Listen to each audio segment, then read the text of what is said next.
আজি আমি আলোচনা কৰিম ক্লাছ 10 ৰ এক্সাৰসাইজ 8.2 ৰ কোৱেশ্চন নম্বৰ 1 ৰ ৰোমান সংখ্যা 2 লাষ্ট ক্লাছত আমি কি কৰিছিলো কোৱেশ্চন নম্বৰ 1 আমি ভালদৰে বুজি লৈছিলো ইয়াতো আমাক সেম কোৱেশ্চনে সুধিছে হয়নে একে প্ৰকাৰৰ কোৱেশ্চন তলত দিয়া বিলাকৰ মান আমি উলাব তো সোৱা ডাইৰেক্ট সলিউশনটো আমি কেনেকৈ কৰিম তোমালোকে কোৱেশ্চনটো এজ ইট ইজ এবাৰ লিখি লবা মই এটো কি কৰি আছো ইৰেজ কৰি ইয়াতে মই সলিউশন লিখি দিম ঠিক আছে তো মোৰ এটা স্টেপ কম লিখিব লগা হ'ল হয়নে ইয়াতে তুমি মান বিলাক বহাই দিয়া ঠিক আছে 2 ৰ লগত 10 স্কয়াৰ 45 তোমাৰ কি হৈ আছে 10 স্কয়াৰ টো 2 ৰ লগত পূৰণ হৈ আছে গতিকে 2 পূৰণ 45 10 45 ৰ মান কিমান হয় 1 গতিকে 10 ৰ ওপৰত যেটো স্কয়াৰ আছে ইয়াতে আমি স্কয়াৰটো দিব লাগিব প্লাস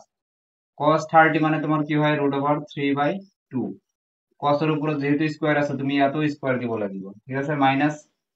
sin 60 ৰ ভ্যালুটো কি হয় √3/2 হয় লিখিলো তার উপরত কি দিব লাগিব স্কয়ার যেহেতু sin এর উপরত কি আছে স্কয়ার আছে ঠিক আছে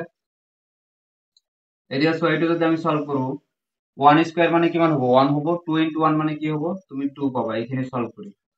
প্লাস আছে প্লাস 2 ইয়াতে লিখি দিয়া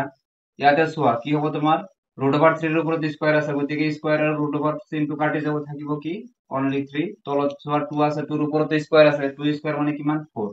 মাইনাস এজ ইট ইজ লেখা স্কয়ার রুট ক্যান্সেল হবে তোমালোকে জানা